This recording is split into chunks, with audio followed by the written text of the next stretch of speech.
Hey everybody, it's Ed. Before we start, I've got 4 brand new Patreon supporters I want to thank. Andrew Schlepfer, Michael Van Osh, Joshua Jenkins, and R.A. Burrell. These 4 folks went to mountainprairie.com/support and chose the Patreon option. And there are a lot of cool benefits that come with that. You can go to mountainprairie.com/support and check it all out. But Patreon really is the financial foundation of everything Mountain and Prairie. And so I want to thank these 4 people and thank everybody else who has so generously supported the podcast over the years. Thank you very much.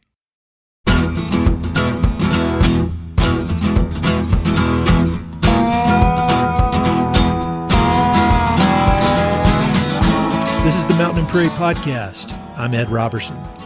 For today's conversation, I was thrilled to chat once again with Christan Beckwith, a Jackson, Wyoming-based writer, historian, conservationist, and entrepreneur. Christian's latest project is 90-Pound Rucksack, a podcast about the U.S. Army's 10th Mountain Division and the dawn of outdoor recreation in America. If you enjoy spending time up high in the mountains here in the American West, then you've surely heard at least a passing mention of the 10th Mountain Division. It's nearly impossible to travel up and down the I-70 corridor here in Colorado without seeing a few references to the 10th. But if you're like me, you probably do not have a sufficient appreciation for the exciting story of how and why the division was formed, and how its creation set the trajectory for climbing, skiing, and recreational outdoor adventure for decades to come. If you're a climber, skier, or simply a history buff who enjoys diving into untold stories from pivotal moments in our past, then I highly recommend 90-Pound Rucksack. The podcast starts out exploring the 1939 Russian invasion of Finland, and how, despite being outmatched on nearly every level, the Finns were able to put up a heroic fight thanks to their ability to efficiently maneuver through cold, snowy, rugged terrain on skis. The story then shifts to America, where a small group of young mountaineers and skiers recognized the importance of mountain warfare and began to lobby the government to focus on this unconventional approach to battle. I won't give any more details away, but the podcast is just the kind of history I love. Big adventures, one-of-a-kind characters, and people driven by causes larger than themselves. If you're interested in Christian's personal background, I'd encourage you to go back and listen to our first conversation from many years ago. Because in this one, we talk all history all the time. From the backstory of the 10th, to the adventurous young men who dreamed it up, to how that time period affects us still today. Toward the end of the conversation, Christan offers up some valuable wisdom on the need to be tenacious in all creative and entrepreneurial endeavors. And he also has some really good book recommendations. Follow the links in the episode notes to listen to 90-Pound Rucksack, and please pass the podcast along to any of your history-loving friends. A big thanks to Christan for working so hard to create this podcast and for joining me for another conversation. Hope you enjoy. Christan, I am so happy to have you back on here. You were so nice to come on the podcast. Within the very first few episodes, I emailed you cold out of nowhere.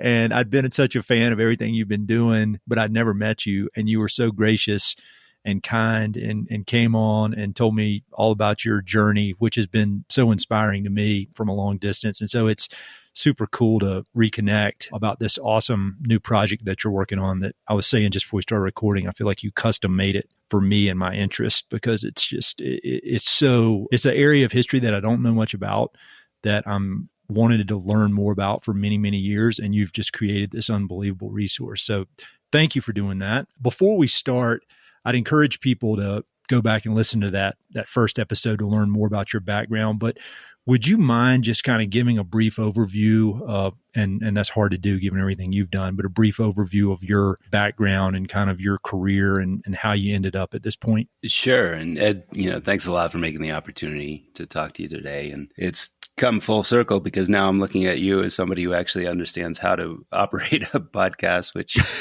here I am in elementary school punting my way through it. And, you've been doing it for years now. Yeah, I've realized that it's not the easiest thing in the world to do, despite the perception. Yeah, so this is great to talk to you again. Yeah, my background is I feel like I've fallen in backward into everything I've done in life, and I came out to the Tetons 30 years ago this month.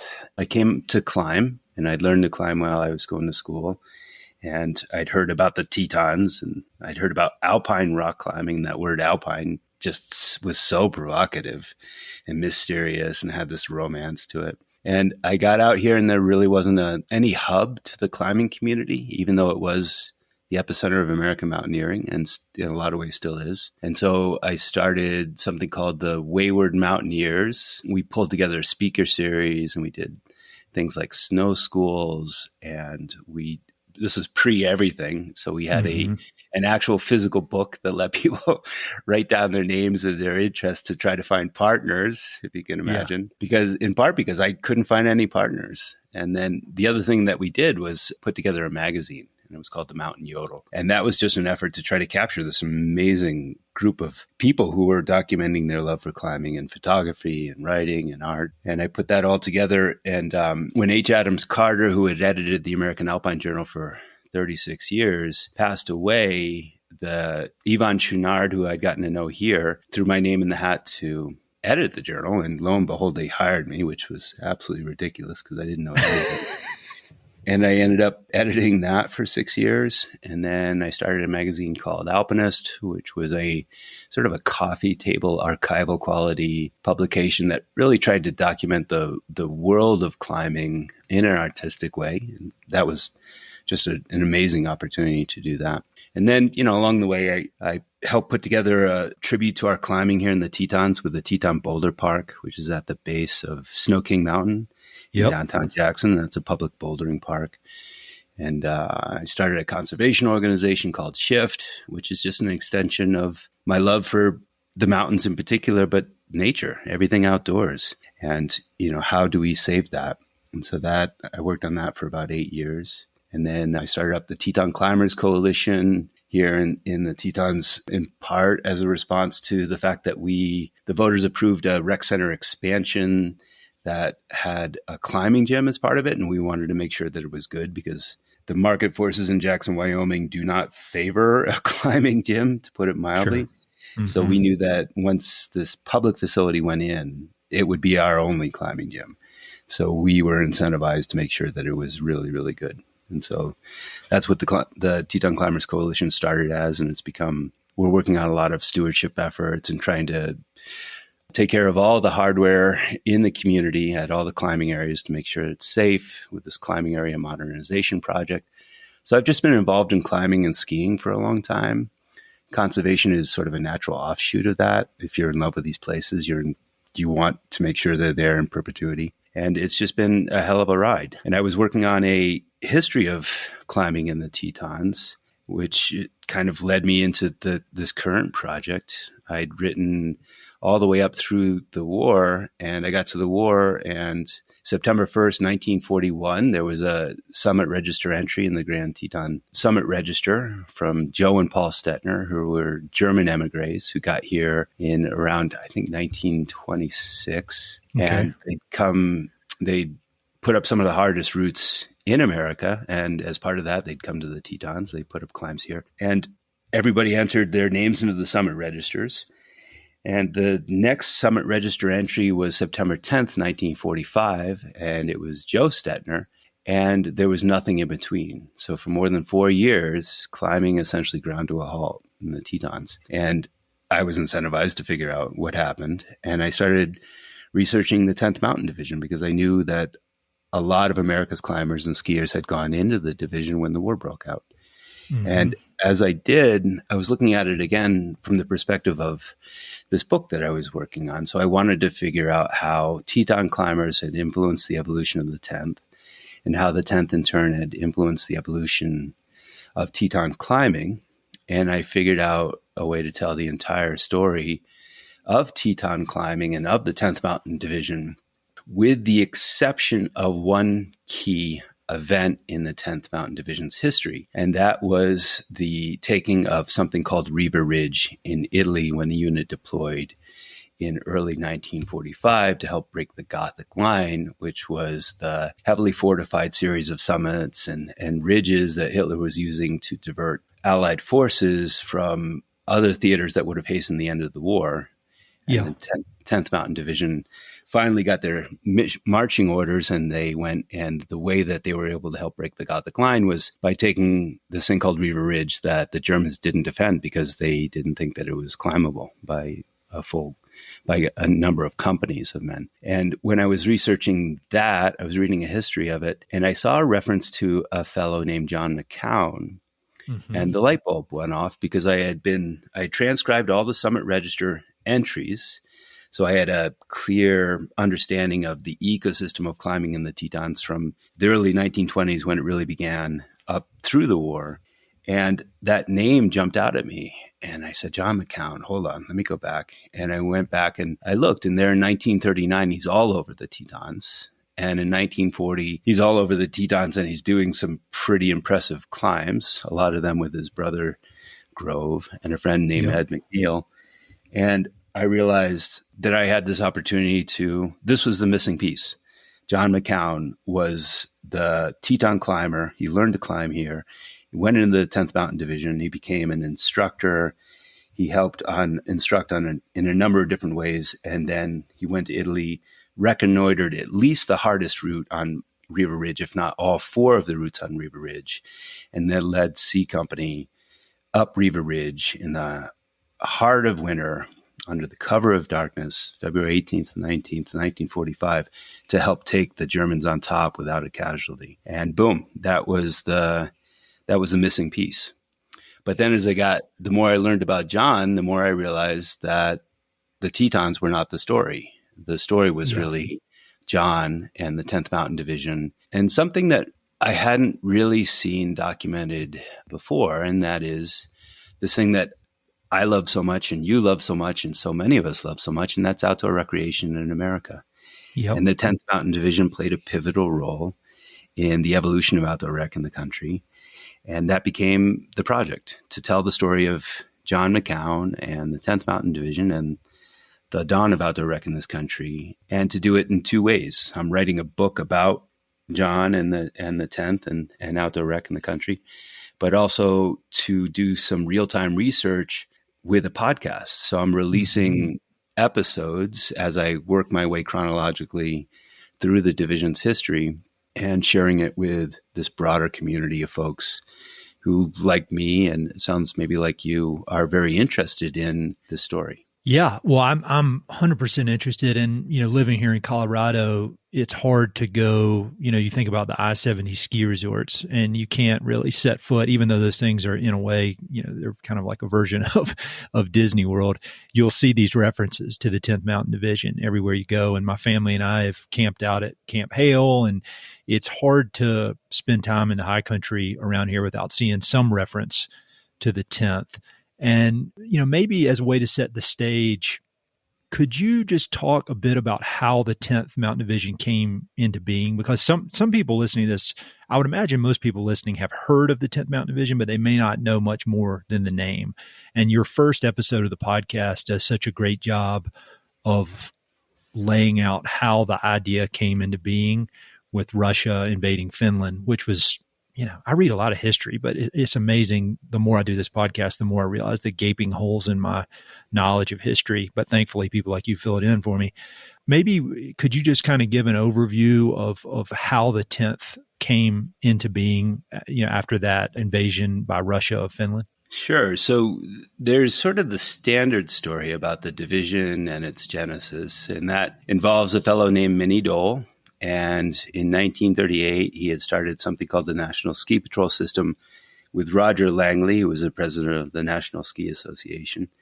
And in February of 1940, Langley and Dole and Alec Bright and Robert Livermore, and Livermore and Bright were 1936 Winter Olympic ski team members for the U.S. They were sitting around an inn in Vermont, and they were discussing the November 1939 invasion of Finland by the Soviet Union. And so it was sort of post-race at Bromley Mountain, and you can imagine, the wood crackling in the fireplace, and who knows, they're probably smoking pipes because they were part of this contingent of folks at the vanguard of American skiing who essentially they came from really storied backgrounds. They were well educated. They came from money. And skiing at that time was not entirely the province of the elite, but it sort of had elitist roots. Mm-hmm. And so they were talking about what everybody was talking about at that time, and that was how the Finns were beating back the greatest military force, one of the greatest military forces in the world at the time, using these subversive tactics of skiing up on cross-country skis in camouflage and coming upon these large lines of Russian tanks that were marching in order along these narrow Finnish roads in the heavily wooded Finnish countryside in the middle of winter. So when the temps are getting down to 40 below, and they were breaking up these lines of tanks into smaller pieces, and they were taking them out bit by bit. And for months, this process of beating back the Russian forces played out on the global stage, because the war had begun, but it was kind of, what was it called? The Sitzkrieg, because most of the players of the war were just sitting around. It was winter. You couldn't really advance a lot of your objectives in the middle of winter. And so the journalists who were covering the war went up to Finland to document the hotspot, which was Finland, thanks to the Russians. And they were reporting back. And in America, these reports back came in the newspaper, but very importantly in the newsreels in the theaters. Anytime when people went to see a movie, they were getting this footage of the Finns beating back the Russians using these cross-country skiing and actually skating techniques and tactics. And it captivated the imagination of the country, and this country was on edge, with Hitler making advances at a seemingly unstoppable rate in Europe, which was alarming to say the least. And here were these intrepid Finns who understood not only the vagaries of Finnish winter, when above the Arctic Circle, of course, there's not even any light in the depths of winter, but understood how to use the landscape because they had a history of outdoor recreation. And they wouldn't have called it that. They were just hunters and they were skiers. And to navigate the terrain in the middle of winter, you use skis. And there are a lot of lakes and rivers. And so when they weren't using skis, they were on skates. And they just turned this to their advantage. And the Russians had gone in, not unlike what's happening in Ukraine now, woefully unprepared. And they didn't have any camouflage. They didn't prepare themselves for the winter conditions. They were using clothing that was not suitable for 40 below. And they were not only up against the Finns, who were very disruptive and as elusive as ghosts, but they were up against the cold. And so they were freezing to death. And the Finns would disrupt their battalion kitchens because they all ate in these big, these centralized kitchens. And when the Finns took them out, then they didn't have any food. So they starved to death as well. And so they were able to hold off the Russians for 4 months. And when Minnie Dole and Roger Langley and Robert Livermore and Alec Bright were talking about this at this inn in Finland, they were talking as well about the United States and Germany. And given Germany's success rates in Europe at the moment, the very real possibility that one of its next steps could be the invasion of North America. And if that were to happen, how would it happen? And historically, it had happened through Canada and down through the Champlain Valley in Vermont. And if that happened in winter, how were we going to defend ourselves? And problematically, from their perspective, and it's well-founded, America was in no position to defend itself if that were to transpire. We were absolutely a flatland operation. Our cold weather manuals had not been updated since 1914. We had no culture around the mountains. We had no tradition of mountain troops. We had no tradition of cold weather fighting. And so if indeed we were to be invaded, we would not be prepared to defend ourselves. And so this became the central topic of conversation. And as the popular story goes, Minnie Dole took this as his opportunity to apply his remarkable tenacity in a campaign to inform the War Department of the availability of this network that he'd built out for the National Ski Patrol System as a defense force for the United States. And it can accurately be said that Minnie Dole's efforts to convince the War Department of the need for this defensive force were Herculean, and he was indefatigable. He wrote and he lobbied and he made trips to Washington, D.C., and he advocated with the sort of tenacity that essentially was able to wear down the War Department. And so that's the story that we've all heard about and that we take as the genesis of the 10th Mountain Division. This was a little problematic for me because when I was beginning this process, again, I was writing it from the perspective of Teton climbing. And the way that I had been doing that was by reading the American Alpine Journals. So the American Alpine Journal started in 1929. It documented the world of climbing. And so there were plenty of pieces about the Tetons. When I got to the war, I turned to the 1946 American Alpine Journal War Edition. And that was the first thing that I read. And in the American Alpine Journal War Edition of 1946, they didn't mention the ski troops because they were talking about it from the perspective of climbers. Yep. And from the perspective of climbers, the contributions of America's mountaineers were incredible. They developed all the instructional manuals. They did all the H. Adams Carter, who had been my predecessor at the American Alpine Journal, identified, procured, and translated all the war manuals from the French, the Italian, the Swiss, the German, and the Austrian mountain troops at a time when America had no handbook for mountain warfare. Mm-hmm. They developed all the gear and clothing at a time when there was no climbing gear and clothing developed in America. It all came from Germany and Austria, with whom we were about to be at war. So when I was reading the popular histories of the 10th Mountain Division, there was this enormous disconnect because the climbers weren't mentioned. And yet when I began my research and began it with that 1946 War Edition, it was all about the climbers and their contributions. And that's when I got really interested in this. And so that's when I began my deep dive. And what I found is that popular story is accurate, but is not the entire truth. And history is often the province of those who control the narrative. And Minnie Dole was very good at telling the story in real time of the National Ski Patrol System and its contributions to the war effort, and specifically to the development of the mountain troops. And so that's the way that history works. The people that tell the story, a lot of times those stories get retold and eventually they become the accepted truth. But here were these climbers. So in 1939, during the summer, before Russia invaded Finland, H. Adams Carter and Bob Bates, who were both part of the so-called Harvard Five, they were part of the Harvard Mountaineering Club group of climbers who really brought American climbing into the fore with a lot of the climbs that they were doing, both in the Yukon and Alaska. But then when they took the lessons that they learned there into the Himalaya, for example, they placed America on the world stage. And so H. Adams Carter and Bob Bates were in Switzerland in July of 1939, and they were climbing and they observed the maneuvers of the Swiss mountain troops. And they said to themselves, don't we have mountain troops? And if not, shouldn't we have mountain troops?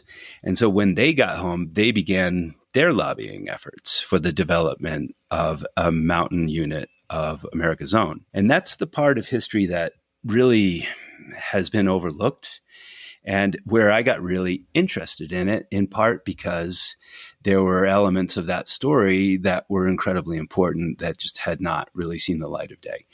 So, you know, among other things, you had General George C. Marshall working with a fellow named Henry Stimson, who became the Secretary of War in 1940, who, as it turns out, had been a climber in his youth and a member of the American Alpine Club in his youth. And when H. Adams Carter and Bob Bates began their lobbying efforts, they were both members of the American Alpine Club, which was essentially a pretty elite group of privileged Americans at that point who had the latitude to go climbing. Remember, this is at the end of the Great Depression. Not a lot of people had that sort of the latitude to go to Europe to learn how to climb with guides and then bring what they'd learned back to the U.S.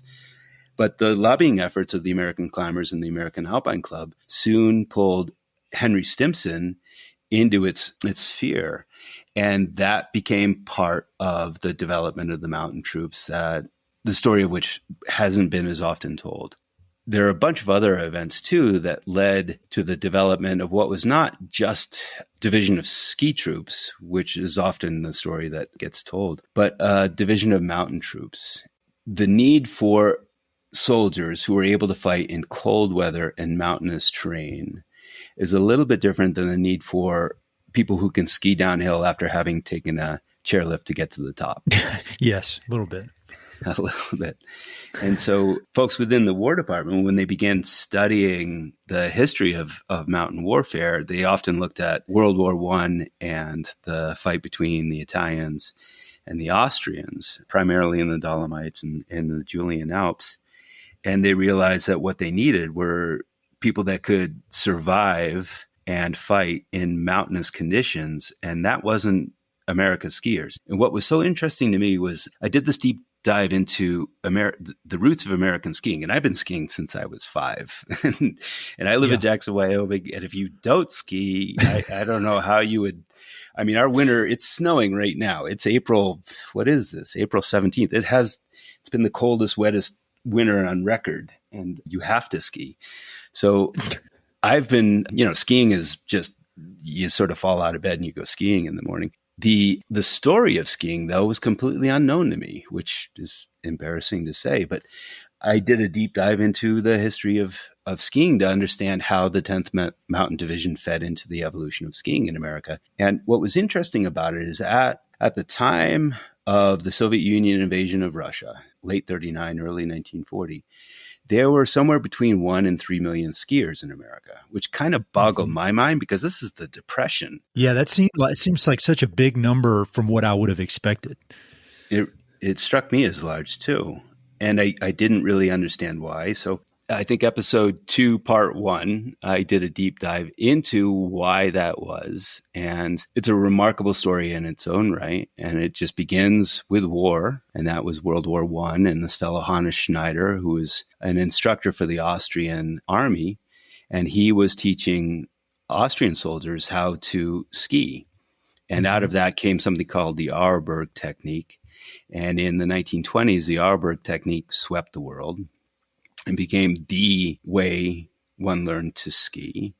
And that, together with the advent of downhill and slalom racing, really helped to propel American skiing to the forefront of winter outdoor recreation. And there were a couple other factors at play too. One was the fact that in 1934, the first rope tow showed up, and suddenly you didn't have to just walk up a hill in order to ski down. You could take a lift, and that made it a lot more convenient. Sure. And then as a direct function of the Depression, the ski trains began in the early 1930s, starting with the Boston and Maine. And they were trying to stave off bankruptcy. And somebody came up with the idea of offering the service from Boston up to New Hampshire, where they could take city dwellers up for a weekend and teach them how to ski. And the popularity of the ski trains exploded. The Auerberg technique gave people the foundation for skiing. Downhill and slalom racing, which were born out of mountaineering as techniques that would help the mountaineer come up through the valley, up through the trees of the forest, up above tree line to the summit, and then ski in a relatively straight line down back to the tree line and then around the trees in a slalom type way back down to the valley. Those skill sets, plus the Auerberg technique, plus the rope tows, plus the ski trains, resulted in this explosion of popularity of skiing. And it also brought in office workers. So suddenly it wasn't just the elite who were skiing in America. It was folks that were secretaries and stenographers. And so they became this part of this wave, and skiing was sexy. It was being documented in Hollywood. It was being captured in the pages of Life magazine and Saturday Evening Post. And so it had occupied this psychological real estate in the American mind at the same time. And I was looking at climbing as well. And I counted up the number of climbers in America by looking at the memberships of the various mountaineering organizations. So American Alpine Club and Appalachian Mountain Club. Seattle has the Mountaineers, the Mazamas out of Oregon, the Colorado Mountain Club.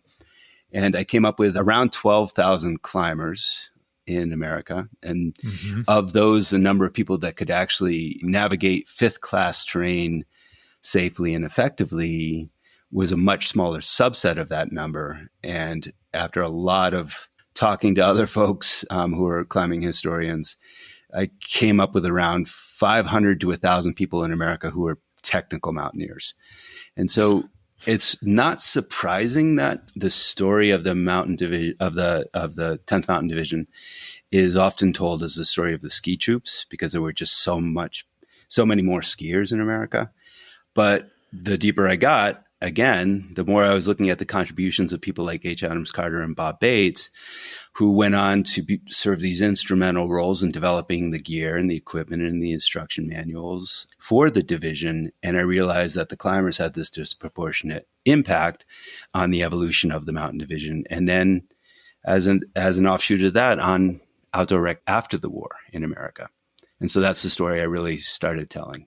And you do such a compelling job of doing it, on the podcast. And the podcast is so well done, and it makes me excited even more excited for the book. But like you throw in these little details, like the invention of the Molotov cocktail was invented during that, or it was perfected, I should say, and named during the Russia-Finland skirmish. And then like there's a part in the podcast where you talk about when they were trying to get the 10th off the ground, they ordered all the skis, but forgot that you needed bindings. And I think those types of little facts here and there, at least for what I enjoy in history, maybe I'll be really good at Jeopardy one day with all those little facts piled into my brain. But I don't even really know what the question here is, but one thing that struck me as I was listening was you've got all these elite, privileged guys, college age or a little after, who know how to ski or know how to climb, and they feel this duty that they really can't say no to lobby the government for this 10th Mountain Division or for a mountain division. And that just struck me as so opposite, or not opposite, but so different as things are now. Because I would think if a war broke out now, I think of big corporations as lobbying for things, Halliburton or whatever. But yeah, I just couldn't imagine a bunch of rich white dudes coming out of Harvard deciding that their mission in life is to lobby the government to create a division so that they can go and fight the bad guys.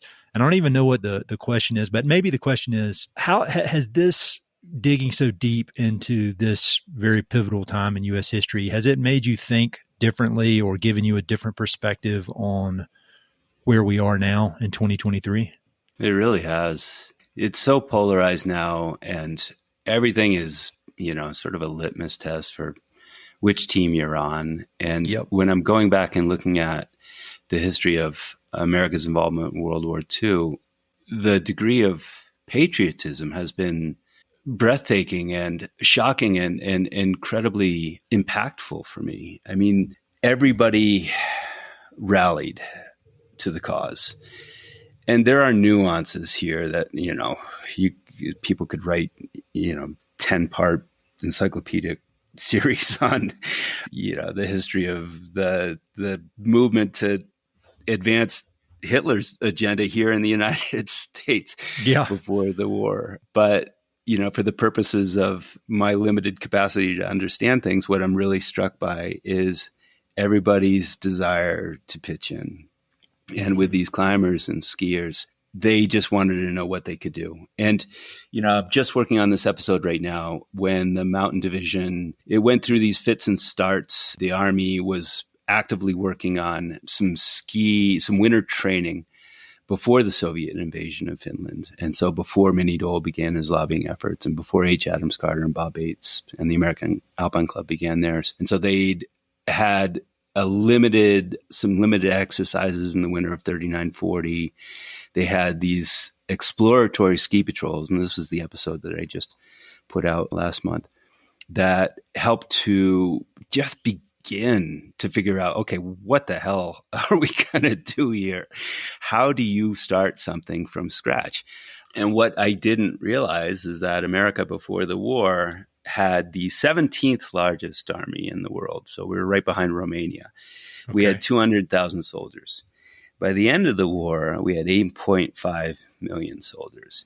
Wow. And the United States had to ramp up in a way that it had never ramped up before, and it has never ramped up since, in order to defeat Hitler and the Nazis.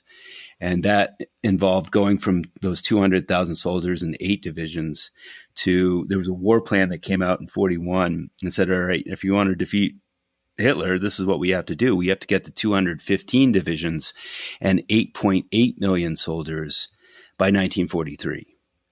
How do you do that? That is so crazy. It's crazy. And the fellow, with no technology, I mean, it was all letters. Like I know my granddad, my maternal granddad, got drafted, or they told, he went home from work one day and there was a notice on his door, just like nailed, taped to the front door, and said, "See you in 5 days. You're going to the South Pacific for the next 4 years." Yeah. And no internet, no computer. I mean, that is unbelievable to me. I know. It boggles the mind. And there was a fellow named General Leslie McNair who was charged with building out the Army. And when he was looking at it, he was, what would you do if you had to go from 200,000 soldiers to 8.8 million in 3 years? And he looked at Henry Ford and he said, okay, well, here's how you ramp up. You do everything. You've got a bunch of widgets that you've got to make. You make them exactly the same. And then if you have to have some differentiation, you tweak it a little bit on the side. And so he was actually opposed to the idea of a specialized unit because we didn't have the latitude to create specialized units. We were trying to get to 8.8 million soldiers in order to win the war. And so there was this incredible resistance within the military itself to the idea of a specialized unit that was devoted to the mountains. And the popular story, again, is Minnie Dole was able to wear the War Department down, and then we got the Mountain Division. And, that's not entirely true. The climbers also had a role in it. But the other thing that was really pivotal in the development of the Mountain Unit was world events. And so you had Germany invading Norway in 1940, and they invaded this port called Narvik. There was just a movie on Netflix about this. So it doesn't really go into the details from the perspective that was of interest to me, but it's still worth watching. They sent the German mountain troops into Narvik to secure the port. And they ended up they took the port, but then in counterattacks, they got driven up into the hills. Narvik was the repository or the port from which iron ore was shipped. It came in from Sweden and then went out, and iron ore was a critical military material. And so the Brits came in and they counterattacked, and they drove the German mountain troops up into the hills around Narvik. And there were 2,500 mountain troops. They brought with them the German soldiers who had been on the destroyers that had steamed into Narvik. And they managed to hold off 25,000 Allied soldiers for, I think it was 4 months, until October 1940. And the War Division took note that this specially trained unit was able to hold off a force 5 times its size. And then there was another incident that took place in October of 1940 when Italy tried to invade Greece. And they went in through the mountains of Albania, and they were woefully unprepared. And when their initial wave of soldiers was turned back, they began to supplement them with folks who just had no training in mountain warfare at all. Yeah. And they suffered catastrophic losses, absolutely catastrophic losses. I think it was 25,000 wounded, 10,000 dead, like something like 12,000 people died of frostbite. Amazing numbers. And the military attaché in Italy wrote up a report that went to General Leslie McNair's desk, as well as to General Marshall's desk, that said that the reason that these troops failed is because they had no training in mountain warfare. And suddenly the Army made a decision that we needed to have a special unit that was trained and equipped to fight in cold weather and mountainous terrain. And that really was what pushed the Mountain Division into being. When that happened, there were 2 main forces that were in place that were standing by at the ready. And what was remarkable about them is they're both civilian organizations. This has never happened before or since in the history of the country. And that was Minnie Dole's National Ski Patrol System and then the American Alpine Club. And there was a Lieutenant Colonel Colonel Henry Twaddle within the War Department became one of the great advocates for a division that was trained and equipped to fight specifically in the mountains. And so he recognized that the Italian losses in the mountains of Albania and the German successes in the mountains around Narvik were a function not of skiing, but of mountaineering techniques, the ability to survive and operate effectively and efficiently in mountain terrain. And he became one of the great advocates for the development of a division that specifically refined those mountaineering skill sets as a core foundational element. And so that really became part of the mountain division's training and their equipment, and a big part of what made them into what they eventually became. When I'm listening to you talk, I'm just amazed by the information that is in your head. And when, as a writer and as an editor, you've had a long career of writing really engaging essays, articles, long form pieces, and editing those same kind of things from other very talented writers. But what is it, for your, I don't know if you'd call it a creative process or just the craftsmanship of writing. How has it been going into this hardcore history, coming from, writing a lot about adventure and a lot about climbing, which is, requires a ton of research and a ton of skill. But it seems, from me on the outside, and I'm not a pro, but it seems like writing about really detailed hardcore history, but in an engaging way, that seems like that might be a different skill set or a different tool in the writing toolbox. Am I right or wrong on that? It certainly seems right to me.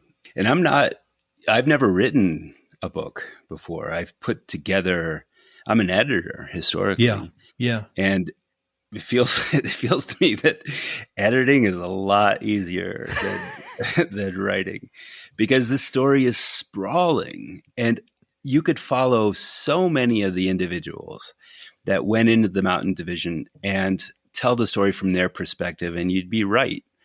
Mm-hmm. So my challenge is, how do you parse out all this information, because it's overwhelming and it actually gets in the way of telling a coherent story? How do you parse it out and focus in, narrow down to something that acts as a narrative thread that carries the entire story along in a way that's accurate and compelling enough that people just don't turn off? And frankly, what I really need now is an editor, because this is kicking my ass. It's so hard to narrow this thing down to that narrative thread. And there are all these little bits and pieces that are fascinating to me that I probably shouldn't even bring up. In this last episode, I was talking about these two Olympians, Rolf Monson and Harold Sorensen, who trained these specialized exploratory ski patrols in the winter of 1940, 1941.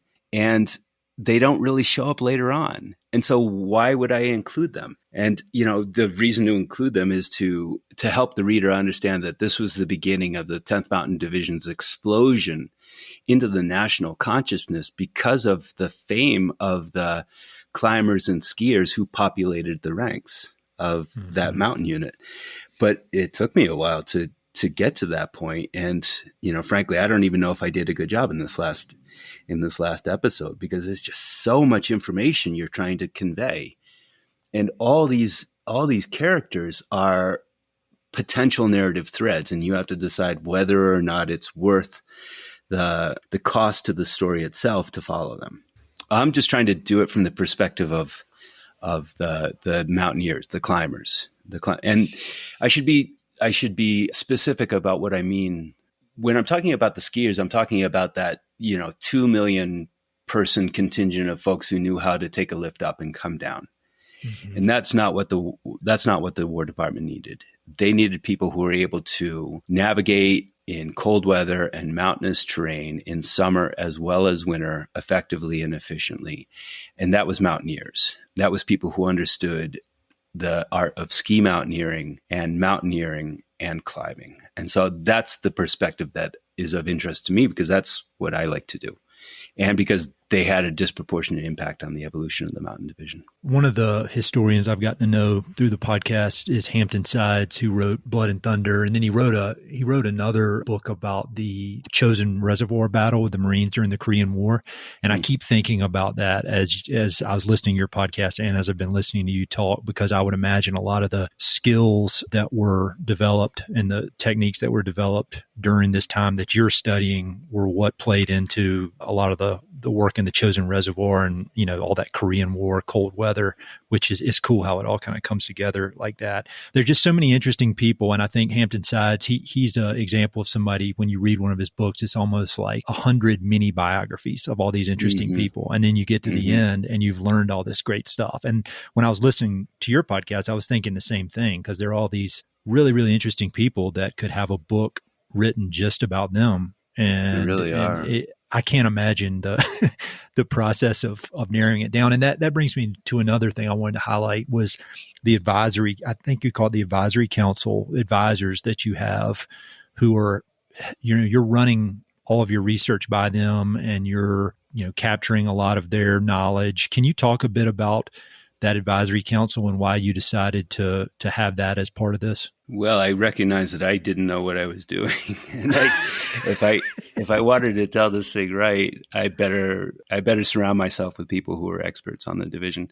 And so I just reached out to the folks that had come onto my radar screens as the foremost experts. And they include people like McKay Jenkins, who wrote a book called The Last Ridge about the unit, a book I highly recommend. It's a great telling of the division story. Chris Juergens, who's the Ann Schultz Curator of Military History at History Colorado in Denver. Jeff Leik was the former executive director of the New England Ski Museum, so he's really good on the skiing part of it. David Little is the quote-unquote living historian of the 10th Mountain Division. Sepp Scanlon was the former museum director at the 10th Mountain Division and Fort Drum Museum. All of the division's resources are kept at the Denver Public Library. And Kelly Schmidt is the special collections librarian there. So she's got access to all the files at her fingertips. Doug Schmidt is the National Association of the 10th Mountain Division historian. And we recently brought in Lance Blythe, who's the command historian at NORAD and is writing a book on the 10th Mountain Division. And I think it's been really great for all of us, because I've got questions, I throw them out to the group, and everybody comes at the answers from a slightly different perspective. And collectively, I think it's increased our insight and understanding of the division, which has just been terrific. So I couldn't do this without them. And I also couldn't do it without the help of, the partners, which are the 10th Mountain Division Descendants and the 10th Mountain Division Foundation and the Denver Public Library and the American Alpine Club. And so it's kind of like the inception of the 10th Mountain Division itself. It's a group effort. The only way the 10th Mountain Division came into being was this incredible assemblage of civilian and military forces, the right people at the right time working toward the right cause. And to a degree, that's happening again right now, which is utterly fascinating. And I can talk about it if you're interested. But the 10th Mountain Division, the current 10th Mountain Division, is embarking on an effort to reconnect with its historical roots as a mountain unit, which that historical identity got lost in the War on Terror because they just kept getting deployed again and again and again to the Mideast. And so I've ended up I'm acting as an advisor to the 10th Mountain Division now as they try to connect to their historical mission. And, again, I'm not the expert on this, but I can bring in folks that are the experts. And it's so surreal to me to be stepping into this role to try to help the division, not in a way that's not dissimilar to what happened in 1940, 1941, when civilians answered the call. Mm-hmm. And it's an honor to work with these guys to help with this. There's just been an outpouring of support from everybody in the climbing community that I've reached out to. So just as an aside, that's been wonderful in its own right.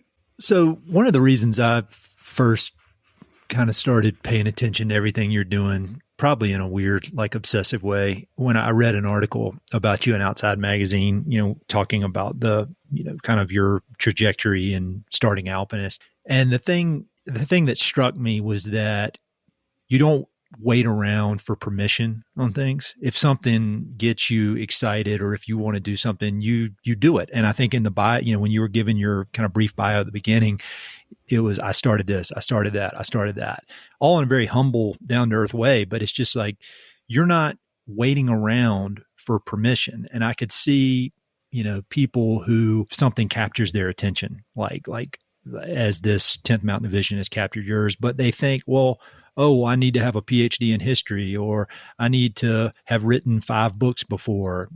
Whereas you're just like, no, I want to go. I'm going to do this, and I want to try it out, and I'm going to just go forward. I don't really know what the question is in there, but when I think about this podcast, I think about it's an instruction manual to my 23-year-old self who was working at Merrill Lynch wearing a suit, trying to be a grown-up, but wanted to be doing more interesting things. And I look to people like you as teachers of how to do that. So like, what would be your advice to somebody who is maybe has this idea, whether it's a historical thing or some sort of creative endeavor, but they think they're not qualified to do it? What would you tell them? That's such a good question.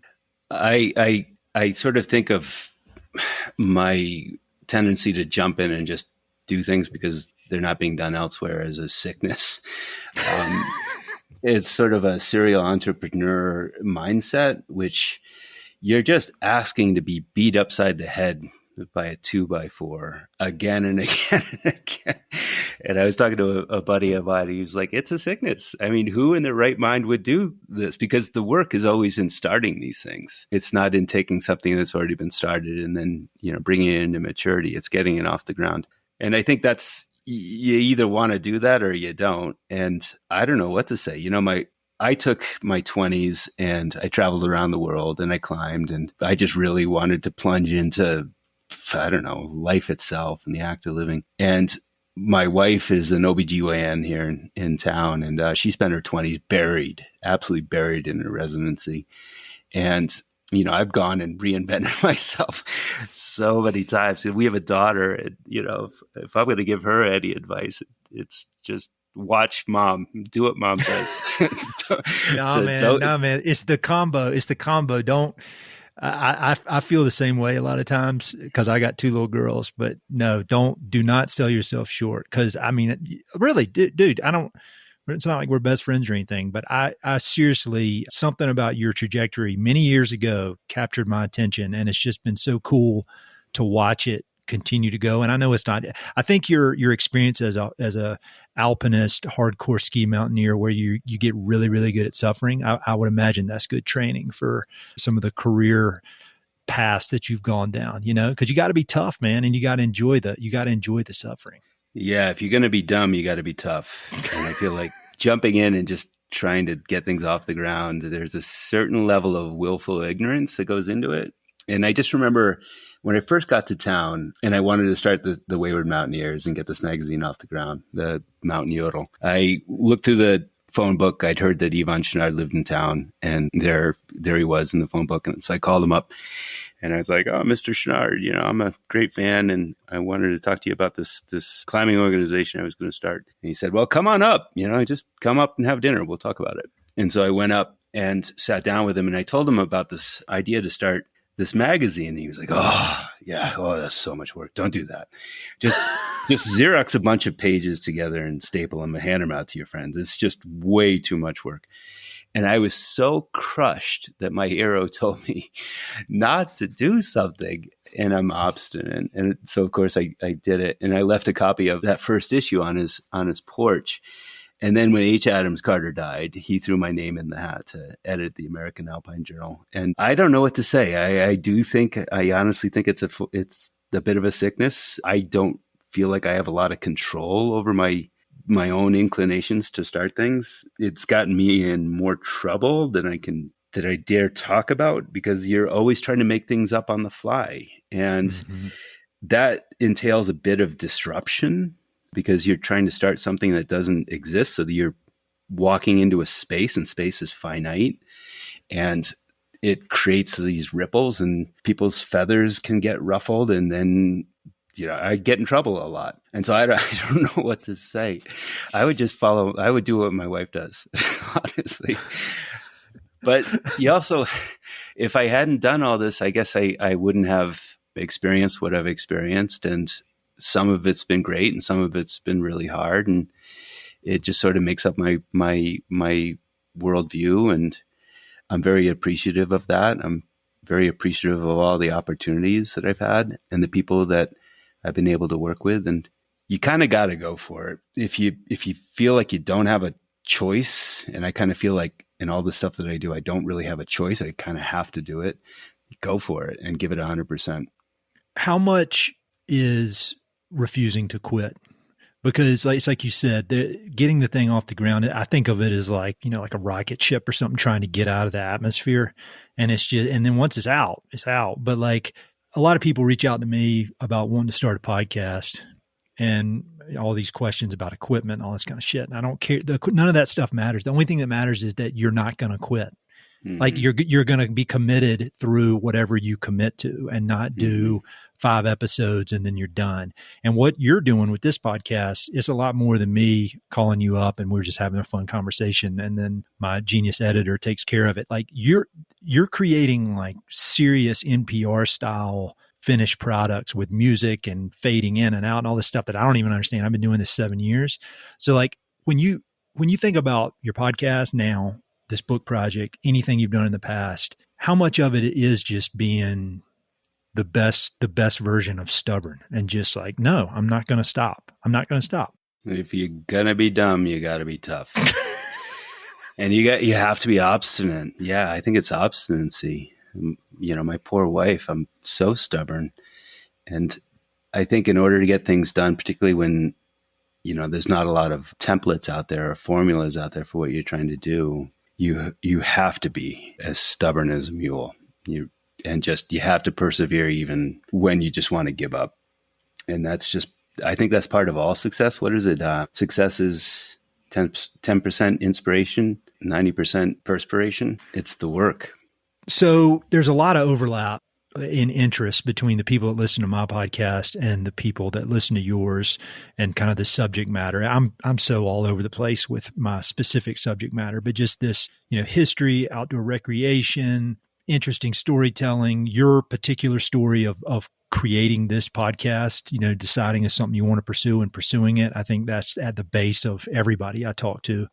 What can Mountain and Prairie listeners do to help you with this project? Not that you need our help or my help or anybody's help, but thinking about getting this thing to continue to grow and spread. I mean, what can I do? What can other people do to help get the word out about this? Well, Ed, I really appreciate that. And I think we talked about this a little bit over the course of the last couple of conversations we've had. Trying to figure out how to get the word out on these things is remarkably difficult, how to break through the din. So if folks want to listen, that's a great start. You can go to christianbeckwith.com and check out the podcast there or wherever, Apple or Spotify, wherever you get your podcasts. So that's huge. And then spreading the word is really huge. The one thing that's really intriguing to me right now is helping the 10th Mountain Division get back to its historical identity. And so I've been calling up friends and trying to figure out, how do we source the civilian community to help the 10th Mountain Division now find its way back to its roots? That is a need out there. And then I think that just sort of, writ larger, there's just doing things to help that are bigger than yourself. That's really where we can all lend a hand. And so, I was just thinking about this. I've got a friend down on the Navajo reservation and he called me up and he was like, I need ropes for my teepees. And I was like, well, shit, that's easy. Why don't I so I sent out a group text to half a dozen folks here in the Tetons for old ropes. And my back seat of my truck is now filled with these ropes. And I'm like, the Navajo Nation, they're all on horses. They need ropes. I mean, why isn't there some sort of program out there where climbers give their old ropes to an entity that then gets them to whatever tribe needs them? Yep. Because we have them. And, a lot of times we replace our ropes because we're worried they're going to fail. I don't know, how do you be part of something that's bigger than yourself? That's, to me, if it's all about you, you're just never really going to get very far. You got to find things that are bigger than yourself and be parts of those. I agree. I was just listening to some podcasts this weekend with Sebastian Younger, the writer, and they were older podcasts, and he talks a lot about the need for purpose and for community and for having, and why a lot of times when, modern day soldiers come home from war where it was just awful, they want to go back and they just don't, they almost just can't deal with the isolation and the lack of really clear purpose that makes up a lot of modern day society. And so I've been thinking about that exact thing. And I think at the end of the day, it is just finding something that's bigger than yourself. I think having kids helps with that, but in your professional life, outside of that, I think you're right, man. That can be your second book. You can write about that in your second book. Yeah. Speaking of books, you're obviously buried in all things 10th Mountain Division and World War II, but I'm always looking for good book recommendations. Any that come to mind, they don't have to be about this particular topic that we've been talking about, but I know you read a lot, you write a lot. What books that I have probably not read should I read? Well, you probably have read Unbroken by Laura Hildebrand. I did read that a long time ago and I loved it. Yeah, that was fantastic. And that was the story of an Olympic runner, Louis Zamperini, who gets captured by the Japanese in World War II. And his story of perseverance is just gobsmacking. I finally got climbing last Saturday. It was woeful. Could barely get up anything just because we've been skiing all winter. And so I just picked up again The Rock Warrior's Way by Arnold Ilgner. And it's got a lot of applicability to anything because it's more about how you approach any challenge in life. It's specifically about climbing, but it pulls from that literature of the warrior's way that Carlos Castaneda, for example, wrote about. That's a remarkable book because so much in life and so much in climbing, it's all mental, it's psychological. And so figuring out how to operate, your biggest muscle, which is your brain, well, is critical to good climbing. And it's something that has always been a struggle for me. So I'm plunging back into that, and I can highly recommend that book. And you don't have to be a climber to get something great out of it. Awesome. Both of those are great. Well, Christian, you're the man. I'm so glad that we've continued these conversations over the years, and I'm loving the podcast. I know all the Mountain and Prairie listeners will love it as well. And keep me updated with everything and keep up the great work. And I'm excited to, hopefully it won't be 6 years when we have our next conversation, but I know you've got, even when this thing's all said and done, there's going to be another awesome project in the works. So I'm excited to be following along. I'm excited to be friends with you and just really appreciate everything you do.